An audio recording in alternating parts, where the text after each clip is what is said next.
Boa noite, pessoal do Jornada 1. Hoje, 14 de setembro de 2020, mais uma aula do sistema EAD. Hoje a gente vai falar das leis ponderais, fechando essa parte de cálculos químicos. Para na próxima semana a gente começar o estudo dos gases / cálculos estequiométricos, ok? Então, hoje talvez até eu comece o estudo dos gases, vai depender do tempo, tá certo? Então, vamos lá iniciar o processo. As leis ponderais, primeiro, por que o nome ponderal? Porque mensura, são as leis que trabalham com as massas, ok? São 4 leis ponderais, se bem que a maioria dos livros de química só trabalham com 2 ou 3, mas na verdade são 4, eu vou comentar as 4, mesmo não sendo muito comentado nos vestibulares, a 4ª lei ponderal, ok? A terceira e a 4ª é mais questões teóricas, a primeira e a segunda envolve mais cálculo. Ok? As leis ponderais são as leis relativas às massas das substâncias que participam das reações químicas, porque lá em gases a gente vai ter as leis volumétricas. Essas são as leis das massas, existem as leis volumétricas que a gente vai trabalhar dentro do estudo dos gases.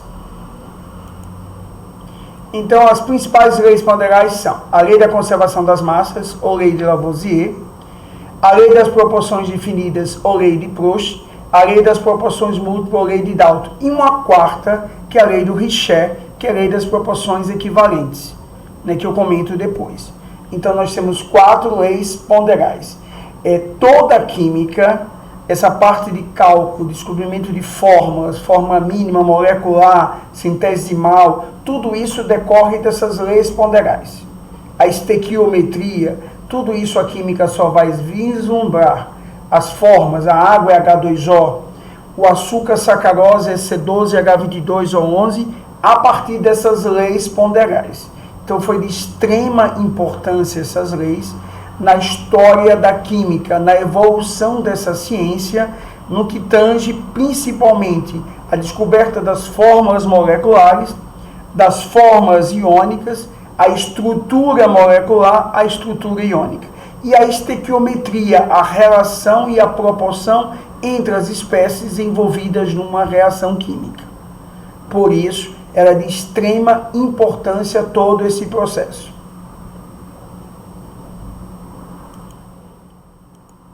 Então vamos lá para a primeira lei, que é a lei de Lavoisier. Ok? Então vamos aí para a lei de Lavoisier. No final do século XVIII, o cientista Lavoisier realizou uma série de experimentos em um recipiente fechado. Olha aí o detalhe. A lei de Lavoisier só é válida no recipiente fechado. Já caiu na prova do Enem, o experimento de Lavoisier, um experimento que ele queria colocar que era de Lavoisier, mas o erro na questão é que o experimento estava feito no sistema aberto. Aí não encaixa na lei de Lavoisier. A lei de Lavoisier só se trabalha com sistema fechado. Se não está fechado, você já não pode abordar a lei de Lavoisier. Ok? Então vamos lá. Para que não entrasse nem escapasse nada do sistema em estudo. Por isso que o sistema tem que ser fechado. Porque se você produz gás, vai perder o gás. E efetuando pesagem numa balança mais precisa do que a dos cientistas anteriores, concluiu. No interior de um recipiente fechado, a massa total não varia, quaisquer que sejam as transformações que venham a ocorrer. Ou seja, a massa dos reagentes rigorosamente é igual à massa dos produtos, desde que o sistema seja fechado. Você pegou um sistema fechado, colocou 10 gramas de uma substância A, 20 gramas de uma substância B. Então você tem no reagente 30 gramas. Houve a reação e formou AB. O peso de AB após o experimento permanece 30 gramas. Ok? Porque a massa dos reagentes é rigorosamente igual à massa dos produtos, desde que o sistema seja fechado. Tal afirmativa é a lei da natureza, descoberta por Lavoisier, que após esse motivo ficou conhecida como a lei de Lavoisier, ou lei de conservação das massas, ou lei da conservação da matéria. Ou seja, na natureza, nada se perde, nada se cria, tudo se transforma. Muito parecido com isso foi o primeiro princípio da termodinâmica, lá na físico-química, que comenta que a energia da natureza não é criada, a energia da natureza não é destruída, toda forma de energia ela é transformada. ok? Bom, por exemplo, verifica-se que 3 gramas de carbono reage com 8 gramas de oxigênio, produzindo 11 gramas de gás carbônico. Por que 11? Porque no reagente eu tenho 3 de carbono, 8 de oxigênio, eu tenho 11 gramas. Então a produção de gás carbônico também será de 11 gramas.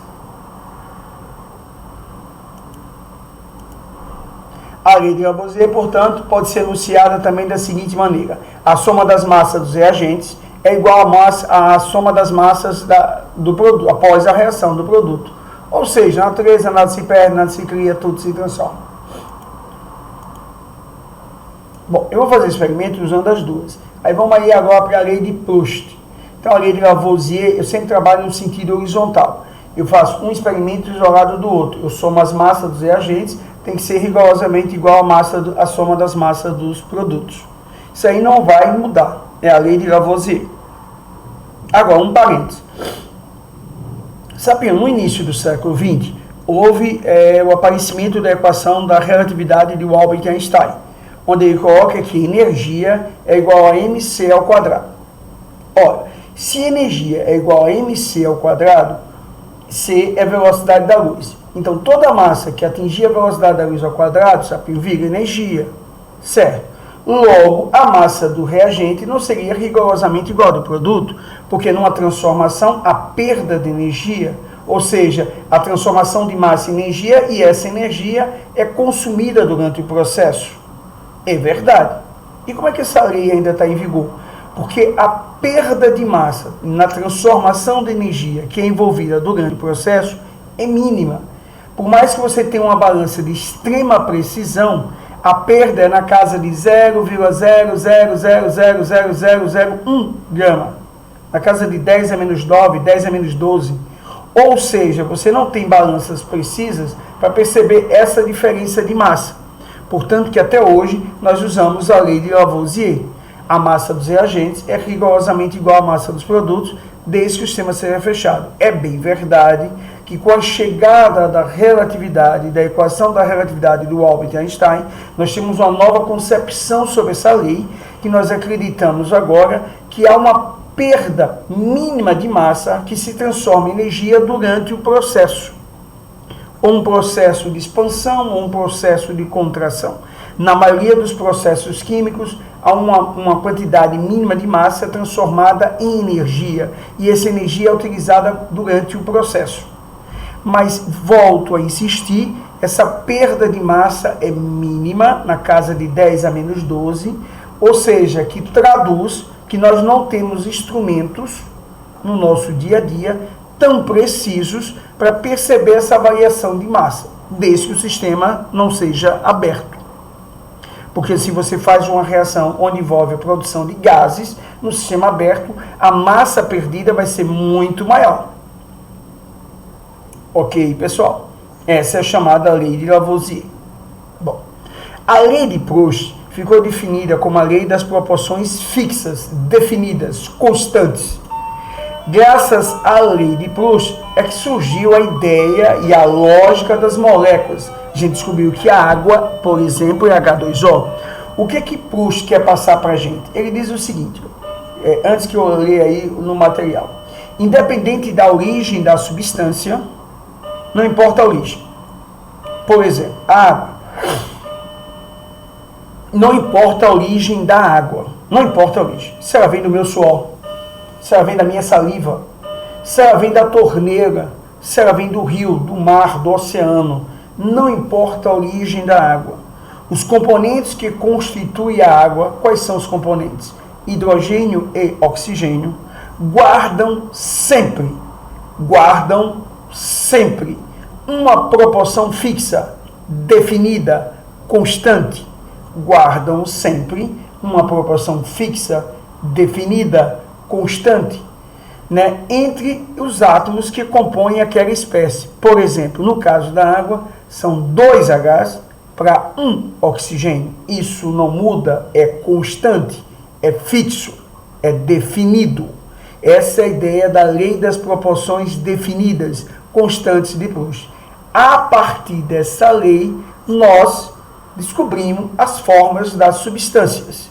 É isso que Proust quer dizer. Qual é a consequência da lei de Proust? O cálculo da forma mínima, o cálculo da forma centesimal, o cálculo da forma molecular e, consequentemente, a estequiometria vem logo depois com o advento da lei de Dalton. Mas ele já traz no bojo a ideia da relação estequiométrica definida nos experimentos. Então vamos lá. Quase na mesma época de Lavoisier, Proust, efetuando também uma grande série de pesagens em inúmeras experiências, chegou à seguinte conclusão: uma determinada substância composta é formada por substâncias mais simples, unidas sempre na mesma proporção em massas.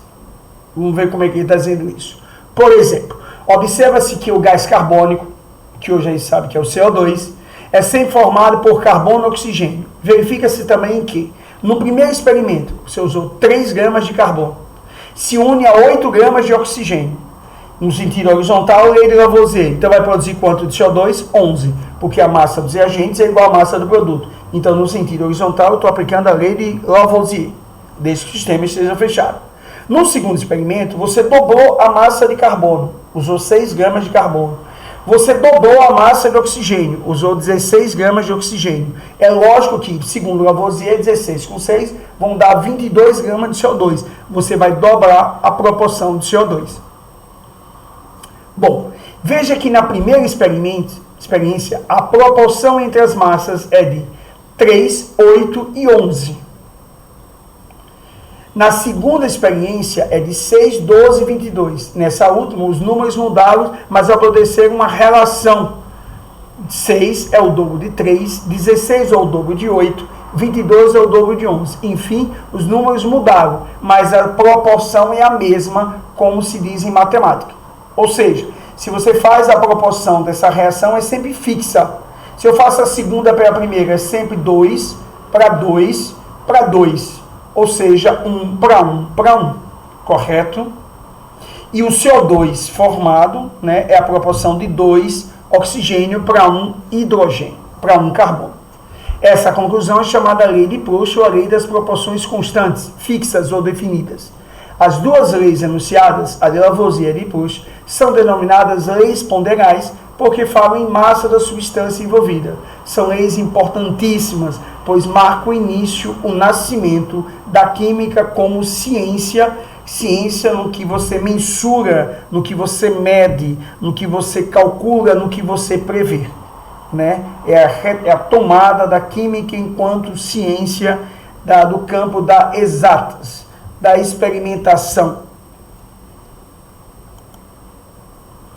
Então, dúvida nisso aí, essa é a chamada lei de Lavoisier e a lei de Proust. Ok? Eu vou dar uma parada aqui. No próximo slide eu vou trazer um exercício aplicando a lei de Lavoisier e a lei de Proust. Ok?